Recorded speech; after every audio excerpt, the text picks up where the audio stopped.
Энэ бүсгүйг долгор сүрэн гэдэг. Тэр нийгмийн ажилтан сэтгэл судлаач мэрэгжилтэй. Тэрээр Баянгар сумын дуурсах 3 дугаар багийн нийгмийн ажилтнаар ажилладаг. Хүн эзэмссэн мэрэгжилдээ эзэн болж түүнийг чин сэтгэлээсээ хийнэ гэдэг хамгийн сайхан. Долгор сүрэн гэгч энэ бүсгийн хувьд нийгмийн ажилтан гэх энэхүү мэрэгжилдээ жинхэнэ утгаар нь эзэн болж багийнхаа ард иргэдийн сайн сайхан өрх гэр бүлийн амар тайван хүүхэд багчуудын эсэм мэнд элэг бүтэн амьдралын төлөө өдөр бүрийн хөдөлмөрөө зориулж яваа нэгэн юм.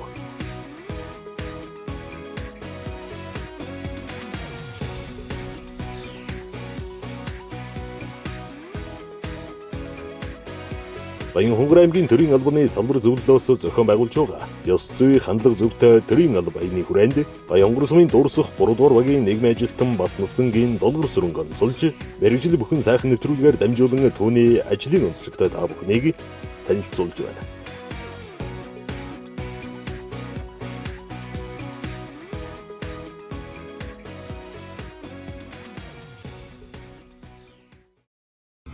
Намайг долгор сүрэн гэдэг Баянгар сумын засаг даргын хамын газрын дуурсах багийн нийгмийн ажилтнаар ажиллаад 8 жил болж байна.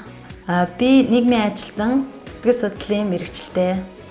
Нийгмийн ажилтан мэрэгжил бол одоо нийгмийн өөрчлөлт, хөгжил, ив нэгдэл, чадваржуулалтыг одоо хөхүүлэн дэмждэг одоо мэрэгжил суурилсан шинжлэх ухааны ийм салбар байгаа. Нийгмийн ажилтны мэрэгжил бол одоо дэлхийд даяар хөгжөөд 130 жил гаруй болж байна. Монгол оронд бол 1996 оноос хөгжөөд одоо 20 гаруй жилийн үрийг үзэж байна. Нийгмийн ажилтны одоо ажиллах зарчим нь болохоор одоо багийн иргэд болон одоо зорилттой бүлгийн, эрсдэд бүлгийн хүүхдүүд болон зорилттой бүлгийн өрхүүдээр нь тулж ажилладаг.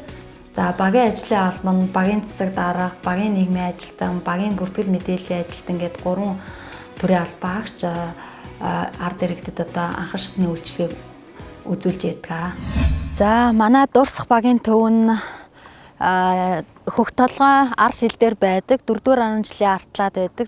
Төв засмал замынхаа 2 талаар айлууд нь ингээд байдаг. Нийт 44 гудамжтай, 3600 гаруй хүн амтай, 1041 өрхтэй, 5 нийтийн орон сууцтай ийм баг байдаг. За үүнээс зорилттой бүлгийн 258 өрх байдаг. 258 өрхөөс одоо 175 өрх бол амжиргааны баталгаач төвшнгөөс доогуур орлоготой хүнсний эрхийн бичигт хамрагддаг. 51 хүүхэд эрсдэл бүлэгт байдаг. Хөгжлийн бэрхшээлтэй 22 хүүхэд, бүтэн өнчин 6 хүүхэд, хагас өнчин 43 хүүхэд байдаг. Нийгмийн ажилтан маань болохоор багийнхаа ард иргэдтэй маш их тулж ажилладаг. Бидний тавьсан шаардлагыг заавал биелүүлж одоо тэр зорилго төлөвлөгөөнд заавал хүрдэг. Үнэхээр маш сайн чадварлаг нийгмийн ажилтан гэж үздэг. За манай нийгмийн ажилтан бол багийнхаа хүмүүстэй ирэн тулж их ажилладаг. Бид заавар зөвлөгөө сайн өгдөг. Нийгмийн ажилтангийн хүч дэмжлэгээр бид нар бас амьдрал ахуйч гэсэн өөрчлөгдөд гэр орондоо ч гэсэн хэрүүл хэлцээгүй. Надад ч гэсэн маш их зөвлөгөө өгсөний ачаар манайх энэ өөд сайн явж байгаа автар. Энэ ард иргэдтэй ирсэн маш их ажиллаж байгаа хүн нийгмийн ажилтан байгаа энэ. За ер нь бол багийн нийгмийн ажилтны ажил бол нийт энэ 3600 гаруй хүнд одоо хурж ажиллахыг хичээдэг. Тэр дундаа зорилттой бүлгийн өрхүүдтэйгээ илүү төлхөө тулж ажилладаг. Миний гэр бүл дотор одоо өөрчлөгдсөн зөвлөгөөл нийгмийн ажилтан маань дэлхийн зүүн олон улсын байгууллагатай одоо манай гэр бүлийг одоо ингээд хамруулад одоо дугуй засварын тоног төхөөрөмжтэй болсон. Одоо гэр бүлээс хэр сургууль сурталчилгаанд одоо ингээд суулгаад одоо үнэхээр бас оюуны хөрөнгө оруулалт маш их хийж байгаа гэр бүл дотор. Амьдрал тэгэхээр одоо бас санхүүгийн дэмжлэг тусалцаа одоо ингээд бүх ингээд байгууллагад ингээд холбон жуулчилж өгдөг. Маш сайн нийгмийн ажилтан. Манай багийн хувьд одоо бусад агуудыг бодвол одоо гэмт хэргийн гаралт зөрчил гэр бүлийн хүчирхийллэр нь их гардаг. Тэр дамаасаа энэ манай 9-р гудамнаас их гардаг. 9-р гудам маань болохоор өөр энэ тентгийн багуудаас ирсэн айлууд ингээд буутсан. гудам үүсгэсэн байдаг. За энэ асуудлыг бол 2019 онд аймгийн удирдах албан тушаалтнуудад санал тавьж одоо энэ зорилттой дүрхүүдийн энэ айлуудын төр оршин суугчийн зарим нь үндсэн оршин суугч айлуудын одоо хүүхдүүд нь одоо сургуулийн өмнөх боловсролд хамрагдахгүй байгаа учраас санал тавьсны үтэн дээр 14-р цэцэрлэгийн арья гэр цэцэрлэгийг одоо энэ гудамжны арталт ингээ байгуулсан үйл ажиллагаа ингээ жигдрээд хүүхдүүдэд цэцэрлэгт аваад ингээ явж байгаа. За мөн хамтарсан багаараа бид нар энэ өрхүүдийг урьдчилан сэргийлэх, гэмт хэрэгээс урьдчилан сэргийлэх, соён гээгэр өрхөх үйл ажиллагааг сургалт сурчлагын нөлөөллийн ажлыг бол одоо тасралтгүй хийсээр ирсэн. За ер нь бол одоо багийн хэмжээнд байгаа зорилттой төрхүүдээр ингээл өдөрт нэг 3 хайлаар орохыг боддог. Хараа хяналтгүй хөвгтэй харж хандах тий. Бас нөгөө архитаад байгаа архины хамааралтай гэр бүлүүдтэйгээ очиж зөвлөгөө өгөх мөх гээд ингээд ажлууд бол ажлын цаг бараг нэг хүрэлцдэггүй. Тэгээд ажил дээрээ очиж сэтгэл зүйн зөвлөгөө өгөх, айлуудаараа эргэж хүүхдүүдээрээ харж хандах тий. Ийм асуудал одоо ингээд манай багийн нэг иргэний орох гээд явж байна.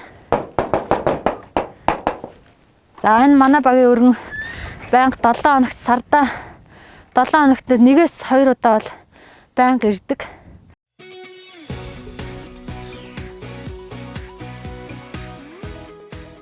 За нөгөө танаа багцсан юунд сургуультай явж байгаа юу?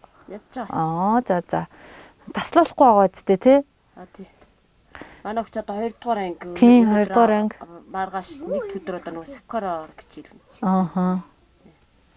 Манай багийн нэг зорилт бүлгийн өрх байгаа. Манай ах дэлхийн зүүн орон нутгийн төсөл 2-т одоо хамрагдуулаад нийт 17 айлыг хамрагдсан. 17 айлаас одоо эднийг хамрагдаад ингээд хуваараа дээл хувцс ингээ хийгээд амьдралын хувьд ингээ дээшилж байгаа.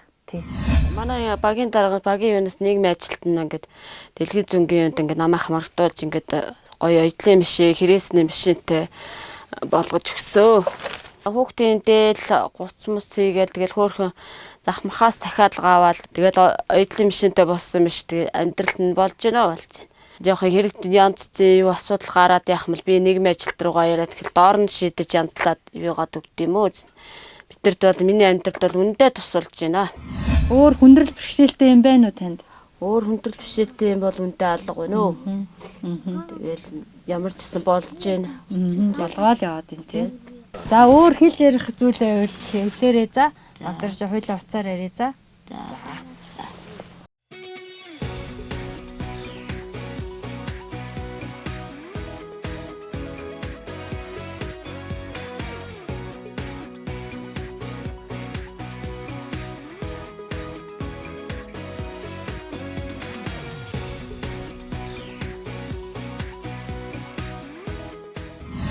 2021 оны байдлаар одоо манай багийн хамтарсан багийн үйл ажиллагаанд энэ сэтгэл зүйн анхан шатны одоо тусгайлсан өрөө зайлшгүй шаардлагатай байна гэсэн үндсэн дээр одоо аймгийн иргэдийн төлөөлөгчдийн хурал, аймгийн гэмт хэрэгээс урьдчилан сэргийлэх салбар зөвлөл, Баянгор сумын засаг даргын тамгын газар, гэр бүл хүүхэд залуучуудын хөгжлийн газар, нийгмийн бодлогын хэлцээс одоо ингээд манай дээр одоо сэтгэл зүйн анхан шатны зөвлөгөө хөрөөг ингээд нээсэн байгаа. Сэтгэл зүйн анхан шатны зөвлөгөө хөрөө нээгдснээр одоо энэ манай гэр бүлийн хүчирхийлэлд өртөөд байгаа хохирогчд буюу одоо хүүхдүүд зөвлөгөө авж байгаа хүүхэд гэлтгүүл мэрэгжлийн заавал зөвлөгөө авах шаардлагатай хүмүүсийн одоо мэрэгжлийн сэтгэл заслын үйлчилгээнд бол холбон зөвшөлтөй ажиллаж байгаа.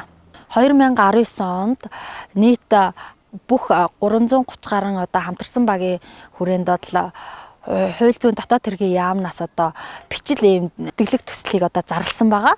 Тэрүүнд манай хамтарсан баг оролцоод 30 төсөл шалгарснаас манайх нэгэнд нь одоо шалгараад ингээд төслөө хэрэгжүүлээ явж байгаа. Манай энэ хэрэгжүүлж байгаа төсөл буюу зөвгөл зүтэг зүлэг гэсэн нэртэй төсөл байгаа. Энэ төсөл нь болохоор хүүхэд эмэгтэйчүүдийг хүчирхийллээс урьдчилан сэргийлэх зорилгоор зорилт бүлгийн өрхүүдэд ингээд тулгуурлан одоо үйл ажиллагаа чигдрээ ажиллаж байна.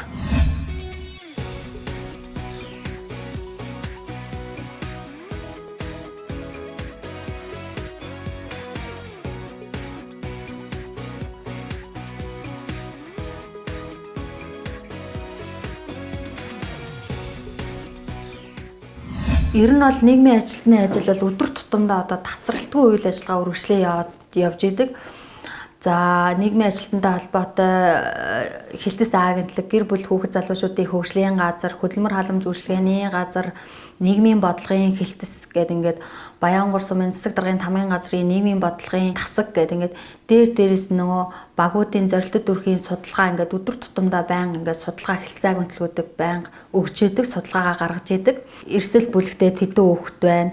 Зорилттой дүрхийн тэдээс за тэдэн хүүхэд нь сургуулийн өмнөх боловсрол эзэмшээгөө завсардсан байна. Тэднийг одоо сөөбийн боловсрол эзэмшүүлэхээр одоо харьяа тойргийн 12 дугаар цэцэрлэг 14 дугаар цэцэрлэгт ингээд хамруулж идэг.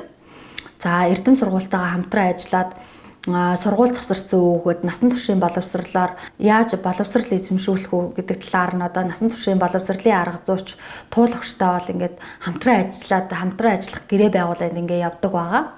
За гэр бүлийн нөхцөл байдлын улмаас үйлчлүүлэгч буюу хохирогчд одоо сэтгэл зүйн зөвлөгөө өгнө. Ганцхан хохирогчд гэлтгүй одоо нөгөө хүчирхийлэл үйлдэгч болон одоо тэр гэр бүлийн одоо нөгөө гишүүдэд нь ингээд өдөр тутамдаа ингээд үйлчлэгээ зөвлөгөөгөө ингээд өгөө явдаг байгаа. Миний ажил бол ерөнхийдөө ингээд өдөр тутам ингээд завсаргүй ингээд чөлөө завгүй одоо цаг нь ингээд хүрэлцдэггүй.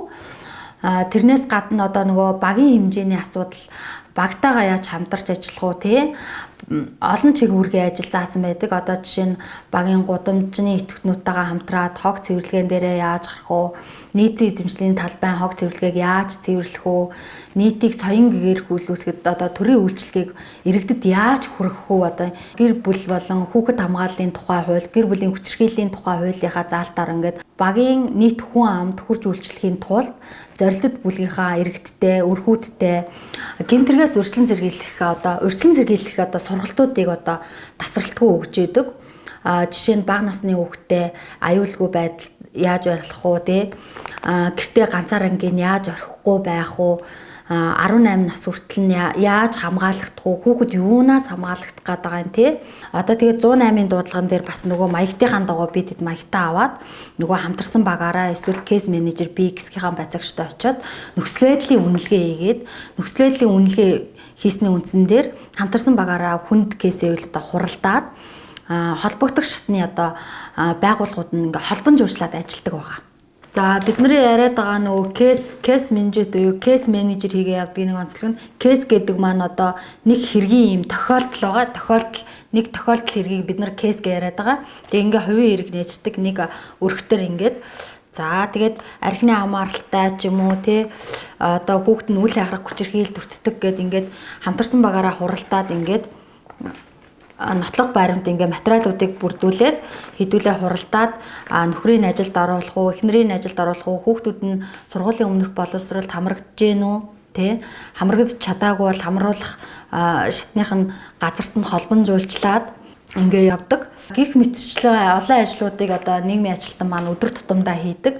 Тэгээ энэ ажлынхаа онцлогоор одоо бахархдаг. Нийгэмд одоо томоохон нөлөөллийн ажлыг хийдэг онцлог одоо мэрэгжил юм аа. Энхүү багийнхаа айл өрхөө ард иргэдийн төлөө өөрийн эзэмссэн мэргэжлээ зориулж хоёргүй сэтгэлээр зүтгэж яваа ёс зүй хандлага зөвтэй төрийн албан хаагчийг мэргэжлийн бүхэн сайхан нэвтрүүлгээр онцоллоо.